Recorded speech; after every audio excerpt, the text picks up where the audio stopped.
try to wear a couple of different hats, and I think those hats have heavily influenced me in terms of both the work that we do at SHOP as well as some of the teaching we do at Columbia, and this idea that Alec mentioned called the Center for Urban Real Estate, or CURE for short, which it really is meant to be a provocation about the idea that real estate, which often is seen by general society sometimes in negative terms, can be an extraordinarily positive force for change.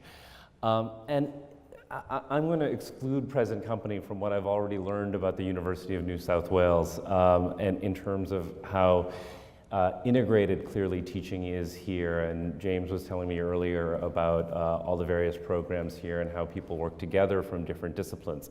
And I find this to be much more the exception than the rule. I still believe that the vast majority of the professions that impact the built environment, architects and designers, urban planners, real estate developers, often the regulatory structure and the legal mechanisms that impact regulations, that often we fight with each other, that we are at odds with each other. I often find people speaking about the other professions in pejorative terms, the developers thinking of the architects with the black hats, the architects thinking of the developers with the black hats. And I think it's becoming more and more evident, especially to younger people, that those divisions have actually put our entire planet in the crosshairs, that we've actually imperiled the future of our planet, especially the environmental future of our planet, by bickering essentially while Rome burns. And so one of the things that I've noticed as you travel the world today is that if you look at the work that the practitioners of the built environment have been producing, it's not all that great in a lot of ways. It's a term that I've started to use, this term globurbia, in the sense that, well, you know, I think we'll have a lot of, you'll hear me criticize suburban development quite a bit tonight. In a variety of ways, but it's not fair to leave it at the suburbs. You can travel to different parts of the world today and see essentially sort of vertical suburbs, things that look like cities because they're dense and tall, and yet it takes a car to get virtually anywhere in that environment, and all of the environmental issues that are pertinent to that. But this is actually, I think, what you see the most of as you travel the world. And I'm sure here at the University of New South Wales, you've heard, just as in any major university around the world, that the world is urbanizing.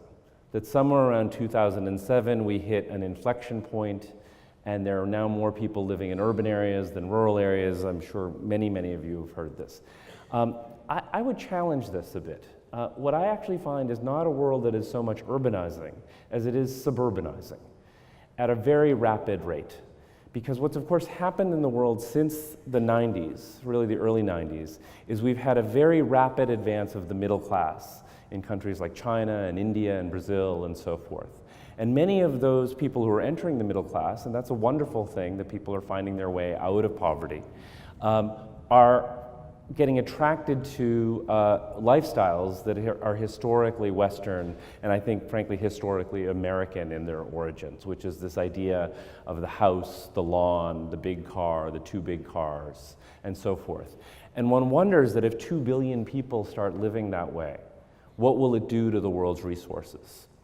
And so I think in order to unpack that, you have to start with the origins of the modern suburb. I'm not speaking so much of the English rail suburb or, you know, some of the 1800s precedents, but actually the suburbs as we know them today, the very large houses, the very large cars, and how we kind of got to this state of affairs around the world. And so this to me, thank you, is epitomized with the US. And I'm going to speak about the US, and I'll try to reflect it back in Australian terms to the extent that I would venture to guess at it. I'm hardly an expert on Australia. But I think it's important to start the critique with the United States. And the fact that it is now a country of highways and houses and hedges, and how we got there. And for those of you who know the US, you know a few things about it. First of all, it's a deeply divided country politically, deeply disillusioned. Only 4 in 10 Americans vote today. Mainly divided 50% along party lines. We use land, we use land essentially at twice the rate of our population growth. So what's happening is our house sizes are getting bigger, even though our family sizes are decreasing, and we're using land at a very, very rapid rate of consumption. And of course, that consumer economy was very, very important throughout the 20th century, especially the last half of the 20th century. And then we entered this century and we saw one of the greatest economic collapses in the history of certainly the US, but really in the history of the world. And we still today have the vestiges of that, the aftermath of that, which is some 11 million Americans living in this term known as living underwater, which means that they have more debt on their house than the house is worth. And then added to that, car debt, healthcare debt, student loan debt, and so forth. And I would like to, and I think a number of people in the room tend to look at the world through the lens of cities and density and so forth. And I think one of the main questions we can ask ourselves is, to the extent that that crisis occurred, and to the extent that we have an environmental crisis with the way we're developing land and so forth, how much of that has to do with this basic question of density? And so what's interesting is in the United States, about 60% of the population lives in single-family homes. Only about 4% of the population lives in a term that you're going to hear me use called hyperdensity. And by that I mean about 30 units per acre, which is not skyscraper density by any stretch of the imagination. It's really kind of a townhome kind of density. But it's the density that most transportation planners would agree is the amount of density you need to support a mass transportation system. If you have less density than that, essentially you're building train lines that are going to be empty, because you don't have sufficient concentrations of population. So it's interesting that such a small sliver of a country like that, and if I, just from my basic glance at Australia, I would bet these statistics are actually fairly similar. Alec, I don't know if you'd disagree with that, but I bet they're probably fairly similar. And so it's interesting that we arrived at that point. Now, what I'm going to try to argue is that in the US, I think to some degree here, and to many degrees in other parts of the world, that is not a condition that has happened by happenstance. It's not some natural consequence of market forces and people's choices. But it's actually, certainly in the US, which was kind of the fountainhead of this idea for much of the rest of the world, something that was very much created through interventions by the government, especially at the federal level. This starts in 1956 with the National Highway and Defense Act under President Eisenhower. When we built the interstate system, I think there was something similar that happened here around 1974, 1973, in terms of the national highway system. And this, of course, was done both to disperse the US population in the event of a Soviet nuclear attack back in the 50s, as well as a means to move around American military equipment. But the vestiges of that live with us today. So if you look at the amount of money that we put into the highway system versus any other form of transit, especially rail-based transit, you see dramatically different levels of expenditure going into the federal highway system. And then, of course, there's gasoline. And in the US, we pay fairly low gas taxes, about 50 cents a gallon. And what's interesting is if you look at what most economists will tell you in terms of the negative externalities of people's behavior. So what does that mean? So essentially, if a factory pollutes a river, we expect that company to clean up the river. We expect for them to actually address the negative externalities of their actions. But do we ask that of ourselves? When we drive a mile and we use a gallon of gasoline, are we actually paying for the pollution, the congestion, the depressed land value around highways that are created through the use of that gallon of gasoline? And most economists would tell you that no, we don't. In the US, if we were to actually pay for those costs, gasoline would be probably about 2.5 times what it costs at the pump. And then there is the oil and gas industry itself in terms of the fossil fuel industry. And what you find with the fossil fuel industry is, again, the government puts a huge amount of money into opening up oil and shale reserves and so forth, and subsidizing that in various ways, as opposed to renewable energies like solar and wind. It's interesting, I found this data about Australia related to this, and I think this is, again, fairly similar to the US condition, where you see right after the war this extraordinary peak in auto usage. And what's interesting is, and the US has the same history, that you look at back in the 20s and 30s when automobiles weren't as available, and you had a much higher number of people using different forms of rail-based transit. And then suddenly after World War II, you see this extraordinary explosion of automobile use, which is exactly what happened in the United States. Now, in the US, we've also done some things that are even stupider. There's no correlation between that word and this slide. But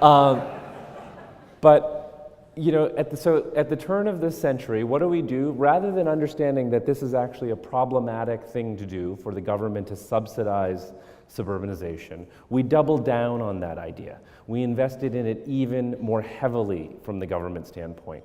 We created the subprime mortgage system. We loosened lending standards to the point where we now spend about $100 billion annually on what we call the mortgage interest deduction. This is something that different countries around the world have. I don't believe Australia has one. But this means that if you're an owner of $1 million suburban home, you can deduct the interest on that home from your federal taxes. It's the biggest housing expenditure we have in the US system. And it totals to about $100 billion annually. Now, what those little green bars are is if you're interested in things like urban affordable housing and you're a developer, that's the money that you can access from the federal government in the form of tax credits and so forth in order to build urban affordable housing. It's really minuscule by comparison to what the government puts into mortgage deductions and so forth to fund a certain kind of living. To the point where by 2010, our housing debt in the US reached almost 80% of our gross domestic product, a kind of staggering level of debt. And then you see after the crash, people starting to deleverage a bit. The other thing you'll notice about this graph is the gray is the amount of debt associated with single-family housing, the green associated with multifamily housing. So what I'm going to argue both in the American context, the Australian context, and frankly in a global context, is not so much whether people should live in suburbs or whether they should live in cities or in rural areas. I believe people should have free choice and they should live how they want to live. But the question isn't whether people should live in suburbs, the question is whether we should pay them to do it. And of course, I'm sure if I could do some more digging, there are corollaries here. For instance, the amount of money that is spent on highways probably here as opposed to rail-based transit. And so we should, if we're going to have a fight about this, let's have a fair fight. Let's actually say, what are the ground rules in terms of how much money is going into each form of living? And then let's see what people choose to do based on, you know, paying what they should be paying for gasoline, for highways, and so forth. Now, of course, in the US, we have this idea called the American dream. I understand there's a corollary called the Great Australian Dream. I'm not sure if it's exactly the same. But in the US, people often associate this idea with the house, the car, the patch of grass outside of your home, that if you have these things, you've made it. You've accomplished the American dream. And so by saying what I've just said to you in my introduction, that I'm somehow attacking that dream, I don't believe that's correct. I don't believe that is actually the American dream. I believe it's actually something akin to the American scheme. And the scheme is fairly basic, that over time, you just keep buying stuff. You buy a house, you buy a car, you buy a big screen TV, then your big screen TV doesn't fit in your house, so you buy a bigger house, then you need a bigger car to get the big screen TV. And so what happens is you have that consumer-based economy, and it goes for a while until so much debt occurs that what happens over time, and this is precisely what's happening with our young people in our country today, is that prosperity is decreasing over time, which I don't think was anyone's idea behind this dream. I would argue that the actual American dream, and if you look back in the history books in terms of the origins of the concept, it wasn't about the single-family home or the patch of grass. It was about this idea of opportunity, and I actually think we share this with Australia in a very powerful way. This idea that you could come from anywhere, that you could work hard, and that your kids and your grandkids could actually have a better life, a more prosperous life than you did, particularly through the vehicle of education. right? And this is something that I think is a worldwide idea, but is, I think, particularly important to immigrant nations. And it's interesting, in the US we have a lot of reality television. I don't know if that's true here. And we have this one show called America's Got Talent. And you know, people come and they sing and they dance. And what I find interesting about it is it sort of sets up this tableau that, you know, we're about to debate a major immigration reform bill in the US. And I'd like to start a reality show called Immigrants Got Talent. And the idea behind, I mean, so that's my family in 1968. I wore weird clothes even back then. And this is my family today. My wife is a Greek immigrant, which I understand is also a very popular thing to be here. And it's interesting to me, this is the embodiment of much of the success of countries like Australia and the US, that people come, they work hard, their kids do better than their parents and so forth. But that's not at all the tableau, again, that was presented to the world after World War II. And it's extraordinary. I'm a bit of a movie buff, and if you look at the movies that come out of Hollywood between 1945 and 1950, just this very short 5-year time span, all of a sudden, like Cary Grant, if you're a Cary Grant fan, you look at Cary Grant movies through the 30s, right? He's an urbanite, he's a scientist, he hates going to the countryside, he gets bit by things, right? As soon as World War II happens, suddenly he can't wait to buy a house in Connecticut. It's extraordinary the change that takes place. And so we get bombarded as a public by this imagery about how the suburbs are socially superior, morally superior. If you've seen It's a Wonderful Life, you'll know that if a woman steps foot in a city, she becomes a prostitute that very instant. You know, that actually happens to this woman named Violet in It's a Wonderful Life. And so it's amazing how this sets up a kind of cultural framework that we start thinking about the world with. Now fast forward to today, this is actually, these are screenshots from one of my son's videos. When he was about 5 years old, I was watching this, mouth agape, one Saturday morning. This is a cartoon called Bob the Builder. Do you have this here?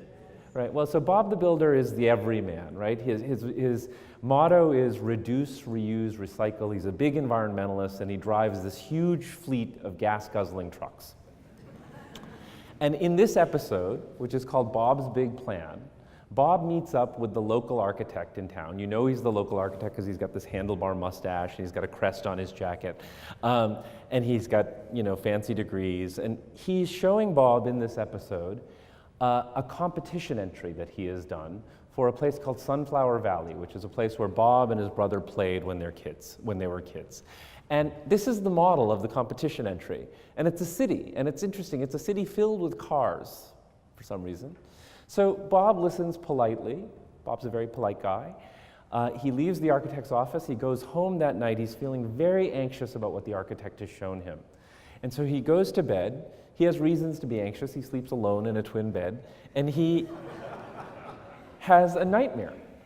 He has a nightmare of the architect's vision coming true in Sunflower Valley, and all of a sudden skyscrapers pop up and a limousine drives by and throws trash at Bob. And so Bob wakes up with a jerk, he runs out to his workshop, and he starts building his own competition entry for Silicon Valley.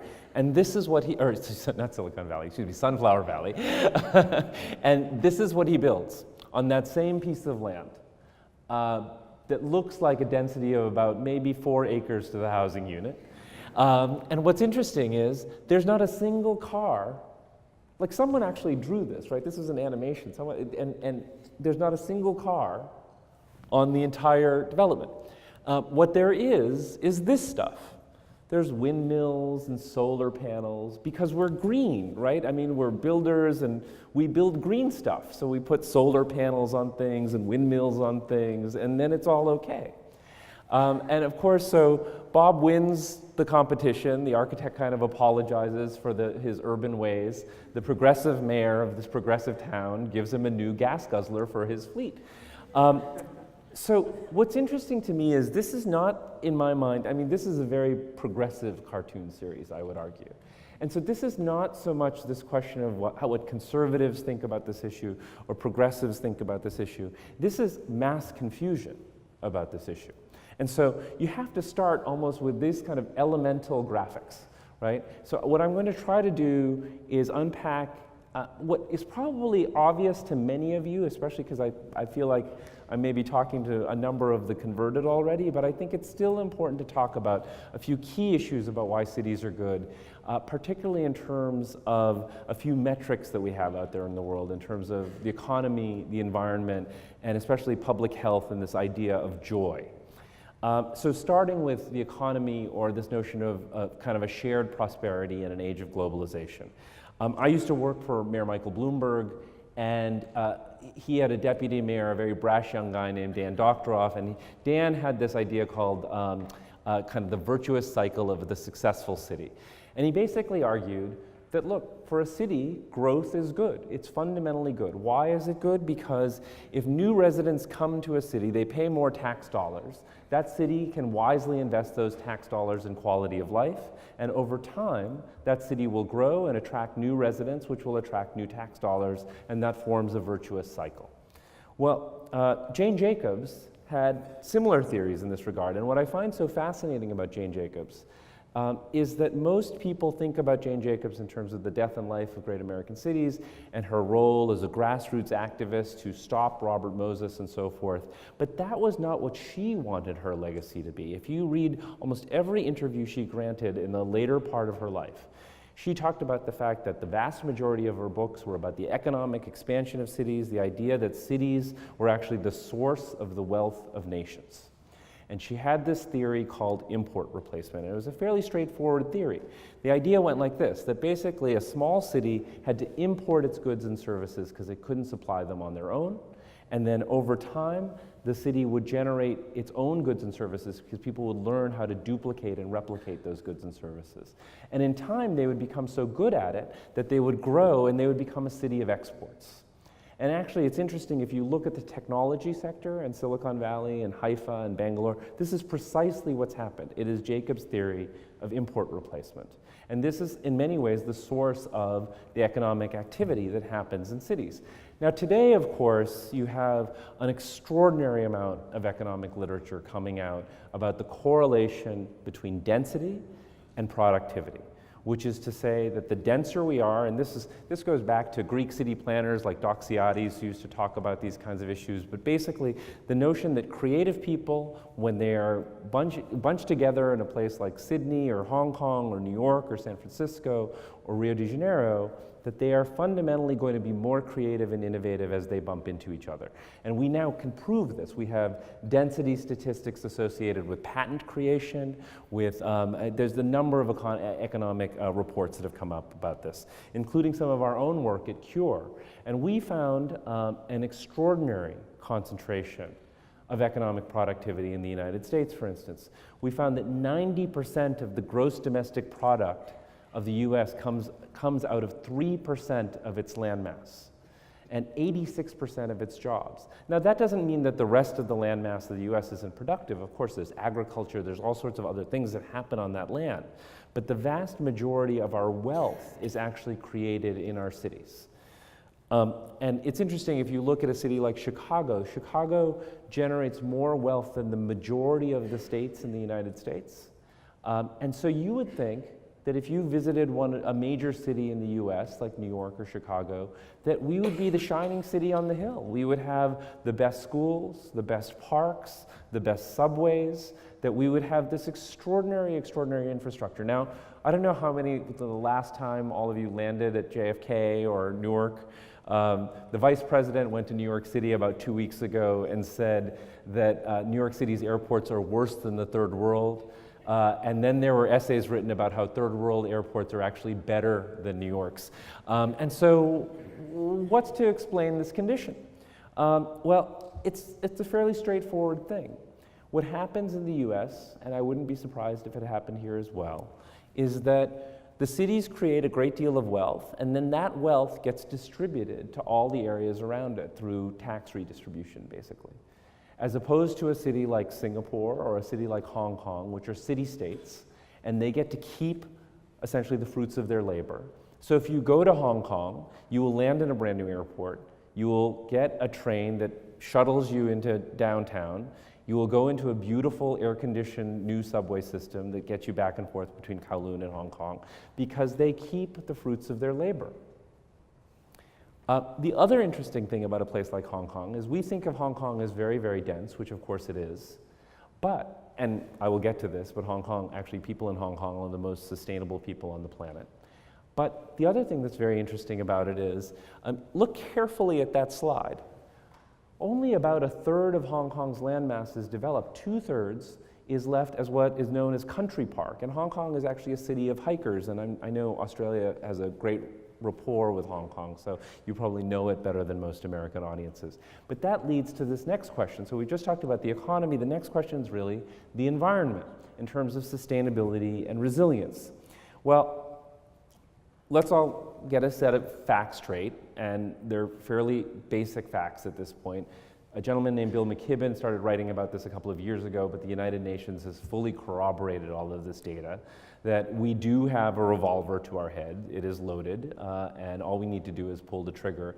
And Bill's math is fairly simple, that basically there's a certain amount of fossil fuel beneath the crust of the earth, that if we drill only about 20% of the known fossil fuel, forget about other sources, but of the known fossil fuel, we will increase the Earth's temperature by about 2 degrees Celsius, and that will create catastrophic coastal damage to most coastal cities around the world.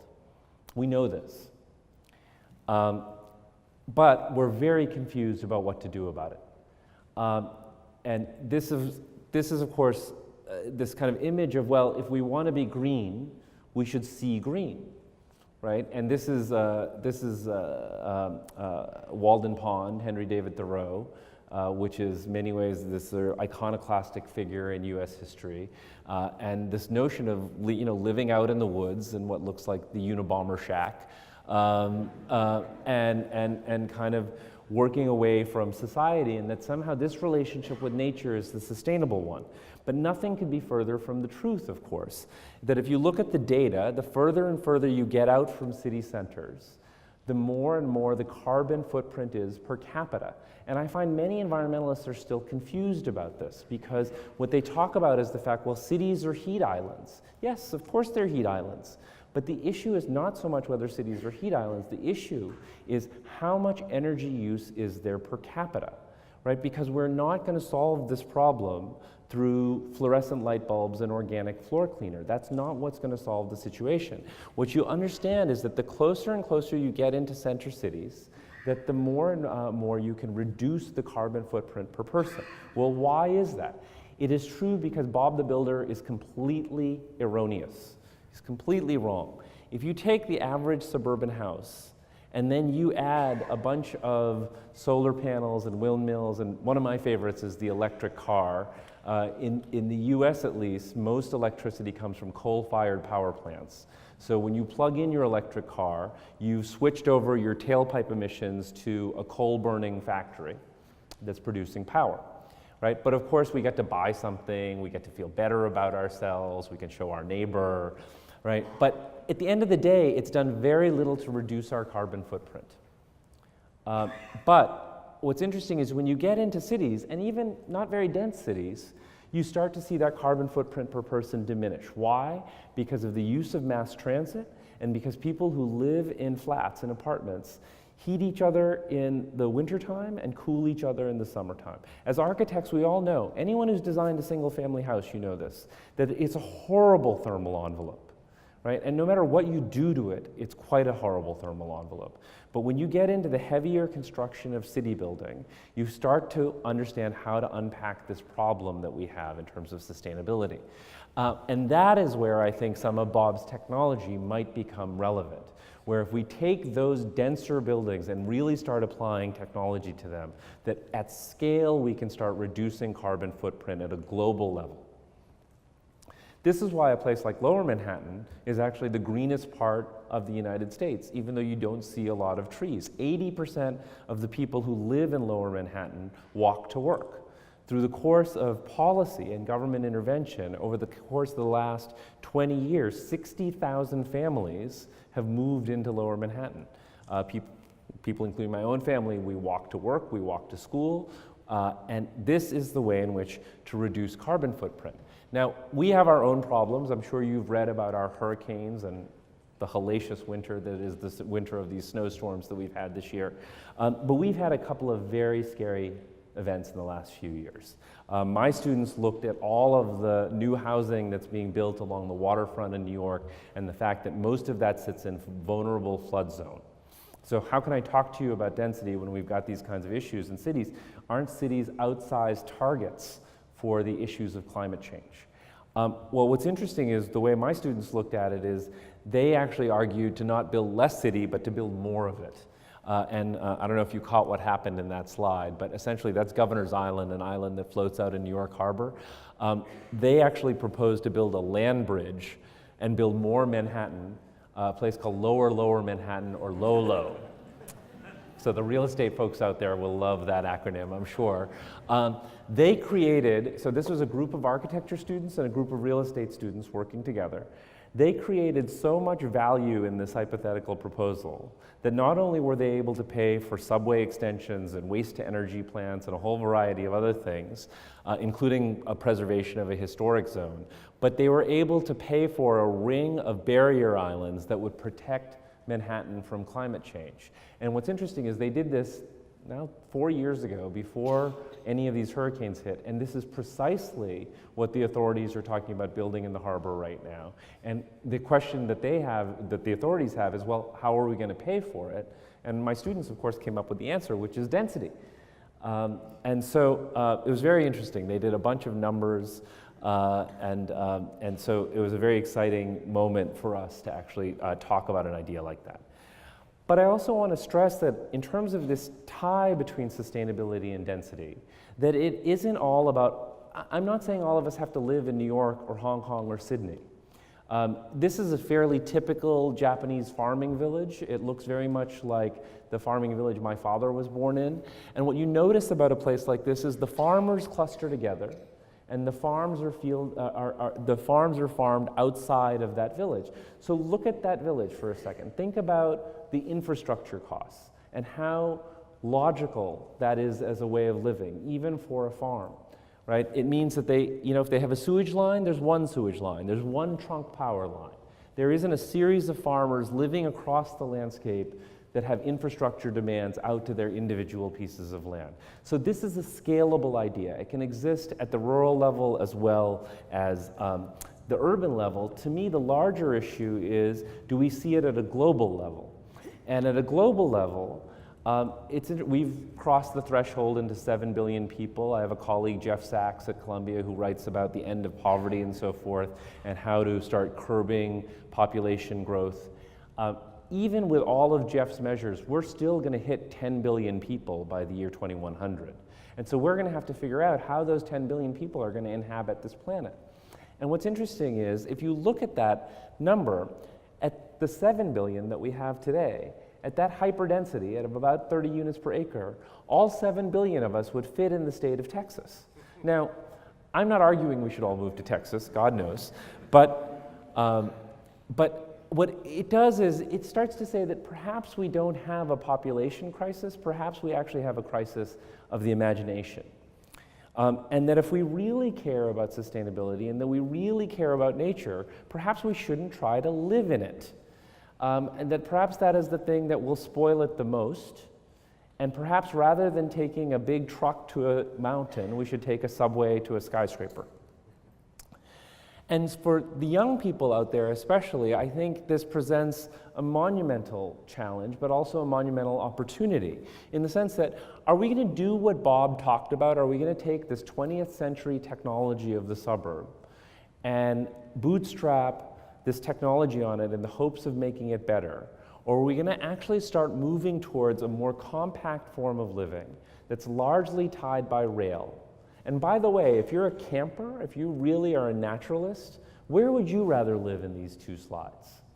Because if you really want to experience nature, where do you even find it in here, right? Whereas here, you can get to it quite easily. Which leads to, I think, the next set of questions about cities, which is, do cities lead to health and joy? Because if I can stand up here almost in sort of engineering terms and say to you, well, it's better economically, it's better environmentally, you still might not buy it if you don't think you're going to live a more joyful life, right? And of course, that was always the main argument for the suburbs. And it was the main argument that we had throughout the Industrial Revolution, that we had architects and planners starting back from Ebenezer Howard through Corbusier and so forth, whose main goal in their city planning visions was to kind of tame the city.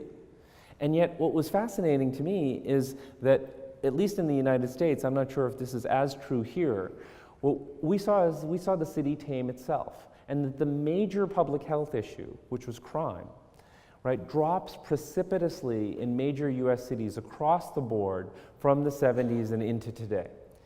And in the converse, that the major public health issues that we have in the US today, in terms of chronic disease and so forth, that are linked to a lack of activity and linked to obesity, right, are fully correlated to how far out from the city that you live. To the point where, and these are American Medical Association statistics, that the further out you go from the city, chances are that you have obesity and all of the chronic illness that's associated with obesity. And then this is one of my favorites. This is a Swedish study that was done that actually showed that as commute times increase, the divorce rates increase. So absence does not make the heart grow fonder, but in fact creates all sorts of other forms of stress. And then there's the act of driving itself, which is something that we so rarely talk about. The number one cause of infant mortality around the world is not HIV/AIDS, it is not malaria, it's auto accidents. It is the most dangerous thing we do every single day when we get into an automobile. And this was taken in Texas, actually, and this seems to be a fairly common occurrence on the highways of Texas. And then the other thing that we have that's actually fueling that problem is this thing of texting while driving. I'm sure this is a phenomena here. It's a big phenomenon in the US. At this point, 28% of American auto accidents are caused by people staring into their machines while they're driving. Now, what's interesting to me about this is how few people ask, well, why is this occurring? Well, it's occurring because people are sitting in their car, staring at the bumper of the next car in front of them, and as human beings, we yearn to do something that's either fun or productive. And so we're looking for that device to connect us and make us productive or entertain us until we hit the bumper of the car in front of us. And so, you know, to me, this is, and because this is a large country, I'm sure this is true here as well, that I'm not against driving per se. I've driven across the United States 3 times. It's an absolutely beautiful country. And there's nothing wrong with that, but we shouldn't conflate that experience, the beauty of the open road, right? We shouldn't conflate this with sitting outside of a major city in a traffic jam for 2 hours commuting into work. That is not the same experience. And in fact, if you want to do more of this, you should do less of this in terms of how you get to work, right? And so, you know, this is something that I think has really started to impact young people. In the US, we have 80 million millennials, that is 80 million people born between the 80s and the 90s. And so these people are now coming of age. They have gone through 9/11, Hurricane Katrina, the foreclosure crisis, Deepwater Horizon spill. They are strapped with student debt from the foreclosure crisis. And they also grew up with this. They did not grow up with Cary Grant running out to the suburbs. They grew up with this idea that the cities were not filled with crime and poverty. They grew up with the idea that cities were fun. I mean, if you watch these television shows, who wouldn't live in the city? You barely have a job and you have a fabulous apartment. I mean, why wouldn't you want to live there, right? And so, you know, what's now very true of our millennial generation is every single survey has them stubbornly resistant to the idea of moving to cities. Even after they have children, they're trying to remake our inner city school systems. I was just out in Detroit about a month ago, and it's amazing. The millennials are trying to rebuild that city from the ground up. And so they're very dedicated to this idea of urban living. And I believe, well, again, I don't know what the demographic shift is here, but the demographic shift is so monumental that this could both move the political spectrum and the consumer markets towards a different way of being. Because they are looking at that top line of driving from your single-family home to the office park, and they're saying thanks but no thanks, right? What they want is this. They want to be able to get a drink before you get on a tram, meet a friend, and actually save time, which of course is the most valuable commodity in a service economy. And so what we now see happening nationwide is an extraordinary investment in things like parks, all to attract that human capital. We are competing for our young people on a city-to-city level now. We are building amazing public buildings of culture, of libraries, of opera houses, of things that make the city a livable, joyous place. We have completely rediscovered our waterfronts. This is a small pier project that was done by our office in the East River waterfront. This is filled with young people virtually any time of the year except maybe right about now.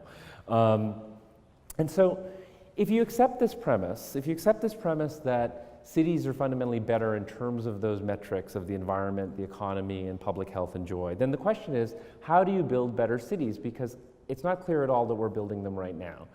And I think to understand that question, you have to start with the question of density, and this question of hyperdensity and whether hyperdensity can create not just a sense of individual delight in our homes, but a question of a kind of communal delight, right, that is the heart of urbanity. And so, you know, if I say the word hyperdensity to you, you will probably conjure these visions of these huge buildings in Hong Kong or traffic jams in Sao Paulo. But it could also mean, well, what about Paris? And Paris is very dense. It's about 80 units per acre, very green, very transit-based. The problem with, in my mind, the continental European model is it has become so anti-development that all of the immigrant kind of energy and demand is being pushed out into the periphery of these cities. And so you have this extraordinary social strife and this dichotomy between what's happening in the periphery of continental European cities and the beauty of the density of the heart of the historic city. So I think, at least for my students, they question whether this somehow represents a model for the future because, and if you're a developer, you know, of course, that that is a very difficult model to build into the future. And I think it's very important to remember that when we look at Paris, Paris didn't evolve out of regulations, right? Paris largely evolved out of the limitations of the technology of the time, right? And so, you know, really, it's when you get to elevators that you start having municipal regulations that say, well, this is how tall we want a building to be because of light and air to the street and so forth, as opposed to technological constraints. Now, what's interesting about that question is that if you look at European capitals, there is a very interesting correlation. I'm not saying it's causal, but there's an interesting correlation between the countries whose capitals allow higher density and more verticality and their GDP. And you see that as cities get sort of more anti-development, you see a drop in GDP. And again, I'm not saying it's causal, but it's an interesting correlation. We certainly have seen this in the US, where we've seen a drastic drop in density in city after city across the 20th century, to the point where when we started examining it, we started to understand that, again, this was government intervention, to the point where in the United States, of all the zoned land, only 12% of the land that's zoned is zoned high enough to support mass transportation. And so what we've been doing is walking around listening to communities who want less and less density. Right? And of course, what we're doing is creating a huge environmental problem in the process. Now, it's interesting. I found, well, actually, my team, and actually, I'm belated in doing this. I should acknowledge my colleagues, Omar Toravaca and Ryan Lovett, both of whom worked on the book with me and now work with me at CHOP. And they, through their madness, found some of these statistics actually while we've been on our travels. And what this is showing is demand in terms of population increase in Sydney, and then the dwelling units that population increase requires, and then the number of approved dwelling units. Now, what's important to remember about approvals is that doesn't necessarily mean the dwelling units get built, it just means that they're approved. And when you look at this hole right here, and you start to understand this downward trend, that means that the city has been approving fewer and fewer units per year, even though demand is increasing. Well, of course, what that does is it creates an affordability crisis, which is exactly what San Francisco is going through, and most cities that have so over-regulated their housing markets, right, that people can no longer afford to live in their cities. And so I think with city governments and with communities, we need a different kind of conversation about density. And we need to explain to them that not everything has to be a skyscraper, but there needs to be different forms of density that we can talk about in different places, particularly in association with transit. And of course, I'm sure here people talk about transit-oriented density just like they do in the US, but it tends to be around these cutesy little main streets and little things like that, as opposed to talking about the heart of the inner city. This is Dallas, right? Dallas has very few residential units in it. It has a lot of surface parking lots for cars, where we could introduce a large number of new residential units.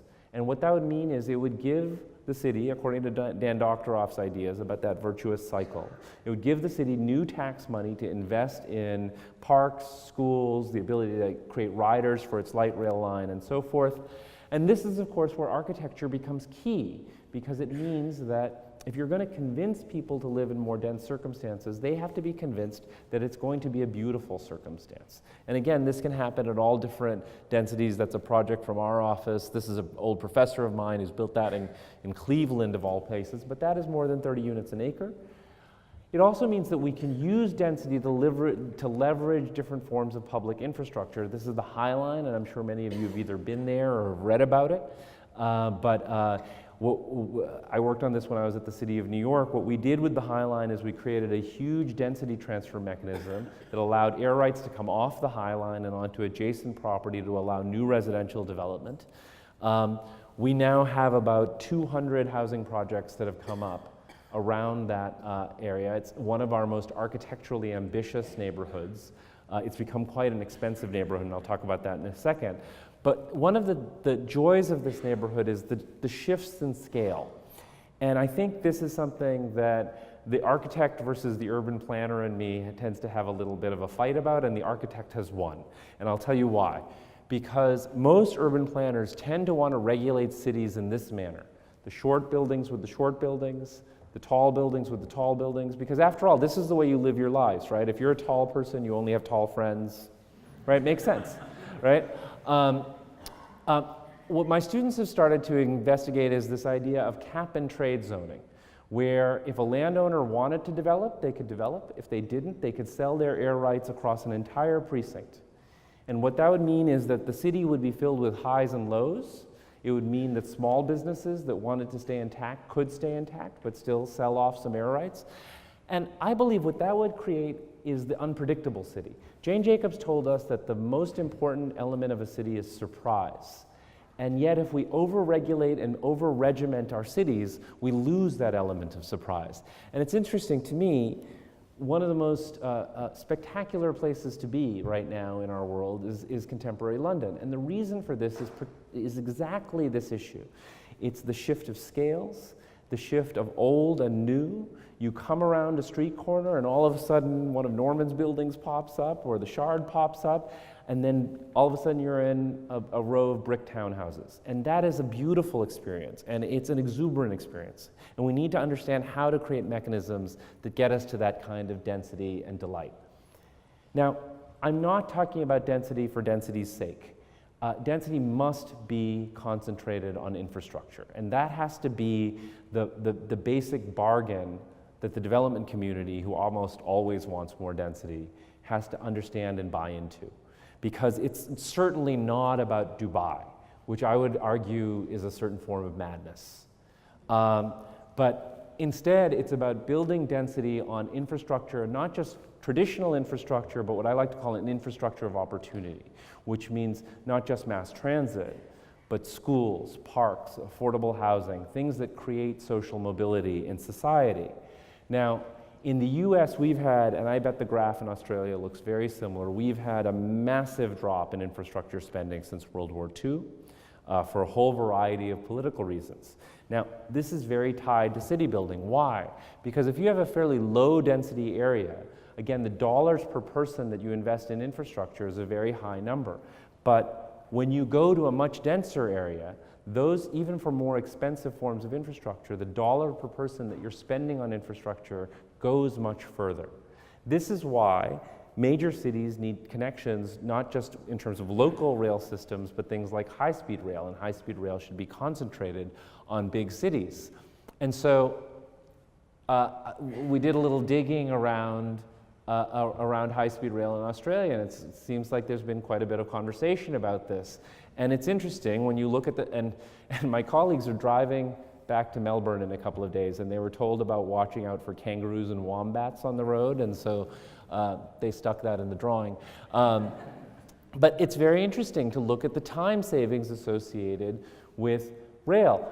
I flew in from Melbourne today, and it was a little stressful for everyone. Everyone was worried. Well, is he going to get here on time? What if the plane is delayed, et cetera, et cetera? Imagine if I could have just gotten onto a train and been in downtown Sydney with quite a bit of reliability in that same 3 hours it took to go to the airport, fly, come back from the airport, and so forth. And so it's interesting when you look at Australia or the US versus our friends in China and how much we're investing in rail versus what they are investing in rail, and it is rather extraordinary to see what they're investing, especially if you understand purchasing power parity and what the dollar buys you in a place like China, which is undertaking the greatest high-speed rail network in the world now that's exceeded Japan. Australia and America are friends down at the other end of the graph. Now, what's interesting is when the Japanese high-speed rail system opened, they said, well, it'll work because it's a small country. The Chinese and American land masses are very similar in size. And if you look at the high-speed rail system that the Chinese have built with the Harmony train, you could go from downtown Atlanta to New York City in about 3 hours, downtown to downtown. It would transform the Eastern Seaboard in terms of how our Eastern Seaboard works. Same thing with Australia. I mean, if you could go, in less than 3 hours from major city to major city, it's interesting. I've been following a little bit what's been happening with Qantas, and the name of the game in the air industry is the profitability is on the long haul flights. These small regional flights are very difficult for airlines to manage. And so this is what starts hitting the bottom line in terms of our economy as well as our environment in these places. And so you don't have to read all of this, but what I find fascinating about this conversation about rail and infrastructure is that at least in the States, we keep having this discussion. Why does rail take so much subsidy? How come no one asks how much highways cost? Why is this not a fair fight? And so instead, we do we don't do any of that kind of investment. We do things like public-private partnerships. We ask developers to put money into our mass transit system. We rezoned about 60 blocks of New York City, used tax increment financing to issue bonds to build a subway extension that's about 2 kilometers long. Singapore is building about 196 kilometers in the same amount of time. But that's our 2-kilometer subway extension. We're very excited about it. Which leads to the final topic, which is the notion of the equitable city. And we've had a couple of mayors now from Bogota, Colombia, who've reminded us of this very simple phrase that a developed country is not a place where poor people have cars. It's a place where rich people take mass transit. This is a very interesting slide. This is a software engineer who lives in Mumbai. Most wealthy Indians would never take this train. And so that leads to this notion, finally, of building the equitable city in terms of building better cities. And we in the United States used to build successful public housing. This was a Mies van der Rohe project called Lafayette Park. Not all Tower in the Park housing was a failure. We stopped doing this really in the 1980s. We started talking about affordable housing, where housing should cost no more than 1/3 of your income. By that metric, we've lost about 40% of our affordable housing in the US since 1960. The other thing that's interesting is I've spoken to you a great deal tonight about the values of walkable places, that they're dense, et cetera.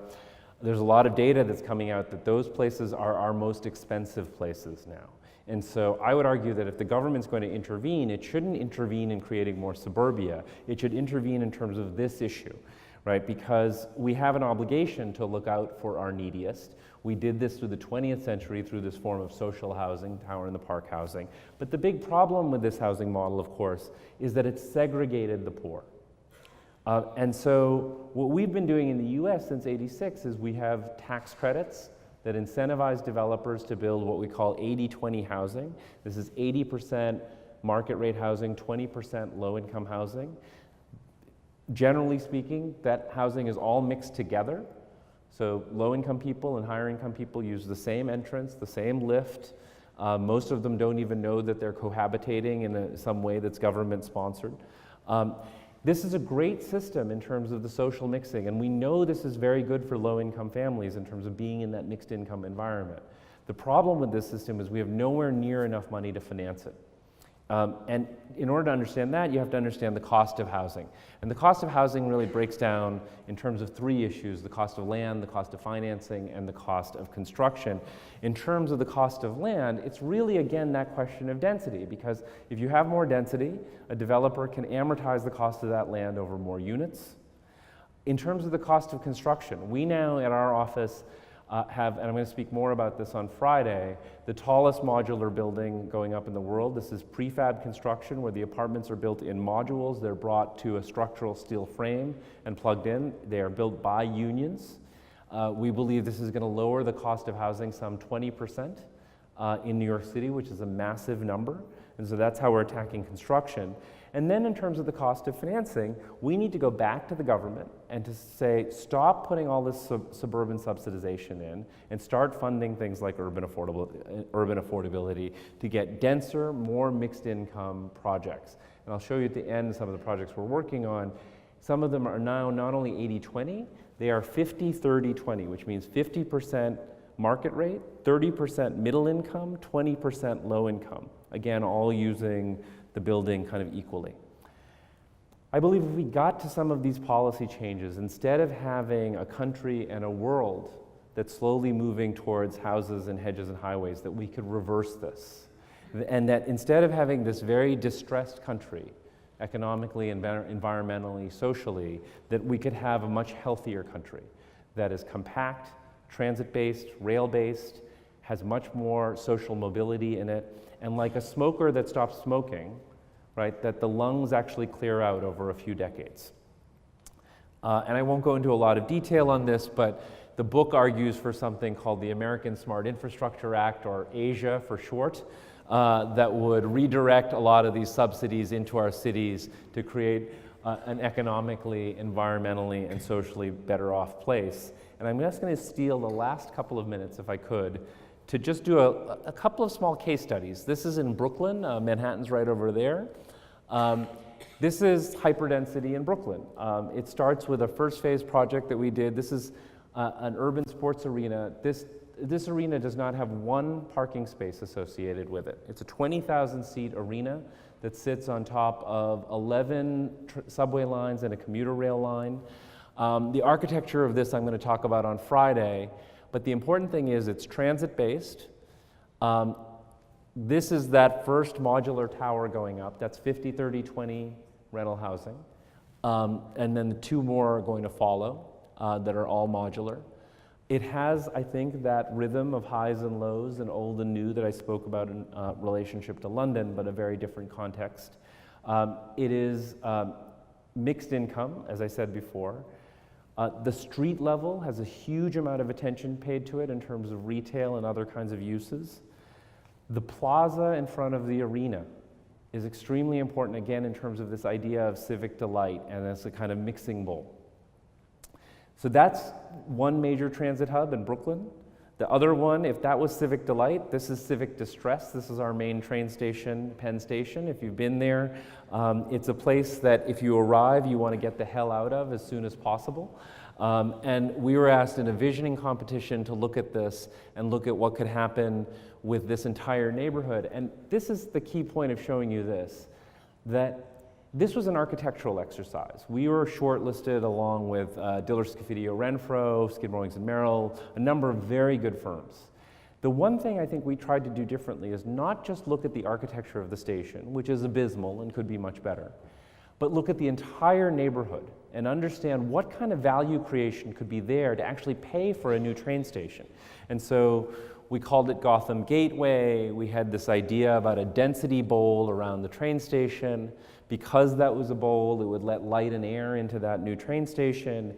It would have a series of new public spaces. It would have spaces where you could actually see the train you were getting onto, which is impossible right now. It would connect to things like the High Line.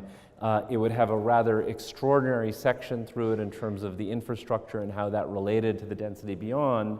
And most importantly, it created a new ring of development around that station that would pay for the new development. And as architects, we didn't just draw this. We put it in a package, we put numbers next to it, and we sent it to every public official that we have.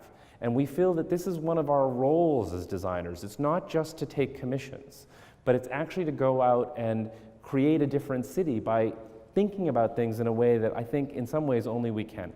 The last two things, the last case study I'll really talk about is an interesting phenomena that I now see happening in more and more places, which is New York used to be a hub and spoke city. Everyone used to come into one central business district, work, go back to their bedroom community. That in the last 10 years, especially because of the tech sector, has completely changed. Where within the bounds of the city, we now have a network city. There are people who live and work in Brooklyn who go to Manhattan once every 6 months. It's a complete transformation of the way we use our city. And so right now, we're working on two projects across from they're on opposite sides of the Williamsburg Bridge, Lower East Side and Brooklyn, starting with the one on the Lower East Side. This is, again, largely 50-30-20 housing. We will only design one or two of these buildings. We don't believe we should design buildings that are adjacent. We don't think that makes for good urbanism. This has this extraordinary light scoop that's associated with the subway. That's a drawing of one of my partners. This is a big market that actually attaches to the subway. This is south-facing because the sun comes from the south where I live, and comes in over this retail. That's that connection across the city. That's what it's like when you come off the subway. So it's not just about using mass transit. It's about using mass transit in a way that's glorious. That's the parks that sit above the retail. There's a new extension of the Andy Warhol Museum, so there's a cultural component. That's the view from the south of the parkscape. And then the last set of slides, this is, I want to talk to you about this because this has hit the papers very recently. This is the Domino Sugar Refinery on the opposite side of that bridge. This is a historic structure. It's where a lot of sugar was packaged, and actually the Havermeyer family, which started Metropolis magazine and all of that Metropolis industry actually started with Domino Sugar. There was a plan that had been approved. It was universally hated. The developer bought this piece of land, came to us and said, we want to go through public approvals again. That's like saying, get me back to Guantanamo, right? And they said, we want to do this again, right, because we so hate this plan. So we worked on it for a month. We actually proposed higher buildings than what was in the original plan that was approved, 200 feet higher. But in the process, we were able we aerated the buildings to actually let light and air back to the neighborhood. We raised all the mechanical equipment out of the floodplain. But then this was the most important piece. We extended an existing street across here and created about 7 acres of new parkland. And we went to the community and said, look, you can have the old plan. You can have shorter, bulkier buildings, but it means you're going to get a lot less park. And do you want to live next to a 300-foot tall building and no park, or a 500-foot tall building and a great park? And we won at the community board 24-4. And so this just got approved. It was a fairly extraordinary story. We talked about the materials. We showed people the streetscape, a new school. We showed how that factory would become a new tech office space with a waterfront park in front of it. We showed a couple in Manhattan that wish they lived in Brooklyn. So this literally, the ink just dried on this deal yesterday at City Hall. And so we're very, very proud of this. And to us, it's proof that you can talk to people about density in a way that actually has them see the benefit of it and actually understand that this is actually a very important thing for the city. So my very last slide, which is to say that The city of the future is not here yet. Obvious statement, right? You know, we have a long way to go to the city that I'm talking about in terms of a city that delivers the kind of economic, environmental, social joy that they could be. But what's very, very clear to me, and I think increasingly clear to a lot of especially young people around the world, is the cities have the capacity to do this if we plan them well, regulate them well, and work together as a set of disciplines. Thank you so much for the invitation.